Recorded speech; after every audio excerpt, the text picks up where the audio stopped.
and likewise therapists that do this, they talk about self-care, and they're actually required for their first 3,000 hours of practice to debrief every week.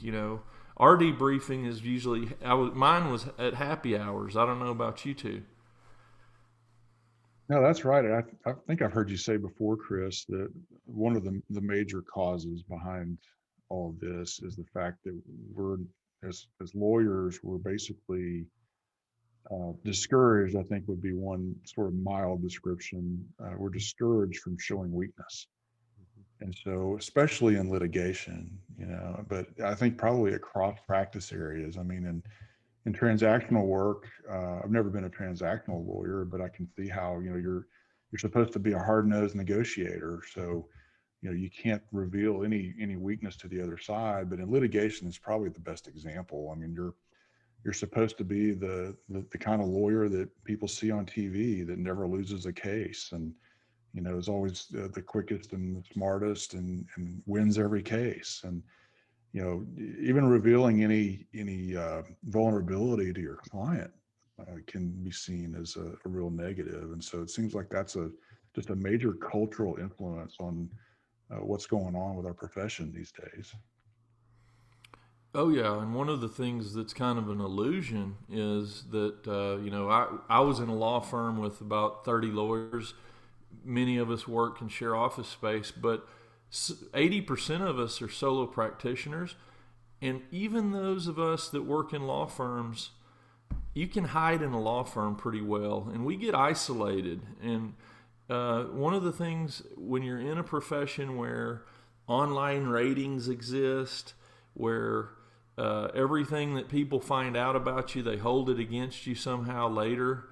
It's a place where we feel very guarded, very worried. When we're dealing with social media, we see everyone else's wins. Nobody talks about their losses, and we hear about everybody else's victories, and oh, they bought a new house and all of these different things. And one of the things that I think lawyers are afraid to let others know about is that they're human, that they struggle, that we make mistakes, that we are happy sometimes with where we're at. And um, many of us, I've been in the position before where I was so guarded about that. I wouldn't want my partners to know. I was sick of what I was doing, but I also wouldn't want my significant other to know a lot about what I was struggling with, because I didn't want her to be afraid that I would fail or whatever that would cause.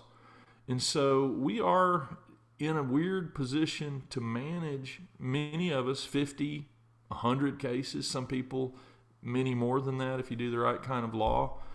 But all of these people depend on us. And I think one of the things that doesn't get talked about enough, people talk about the negatives about lawyers with our egos and all that, but we're giving our lives away. I mean, we are we're so unselfish. We give up, most of us, all of our work life during the day to our clients, plus a lot of time after that. And then we very rarely give ourselves any time to take care of ourselves. And so we put ourselves last, and I think that's another big reason that we see so many attorneys struggle with mental health.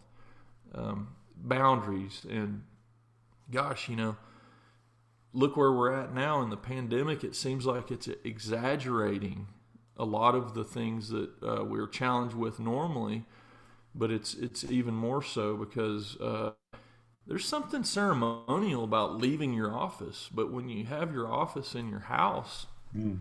all of a sudden it's really hard not to check your email, or feel like you might ought to walk across the hall and do a little more work. How are you guys making it right now? Oh, I've I've been working out of the house 100% of the time for more than a year, and actually closer, going on 2 years. And it really is difficult to draw that line. I do have a dedicated home office, so I have the ability to change rooms. And if I'm going to go, have dinner with my family, I have to physically get up and go to a different location, which I've always heard is kind of a good trigger for being able to keep things separate. But it's, and speaking as a solo, yeah, there's more pressure on you than ever right now, and it's more isolating than ever because, as you point out, the pandemic has made it more difficult to do the most basic sort of socialization things that make you feel better. Going and hanging out with your friends, or even going to the gym hasn't been a given these days. What about you, Jody? Yeah, I'm slightly different. After Labor Day, I've been kind of going back in the office every couple of days, 2 or 3 days a week, and kind of alternating on that and being at home. So that has helped some. But I'll tell you, before the pandemic, I 2 or 3 days a week I'd go to lunch with somebody and get out of the office. And of course now you have to really plan that out in advance. Okay, what place has a patio?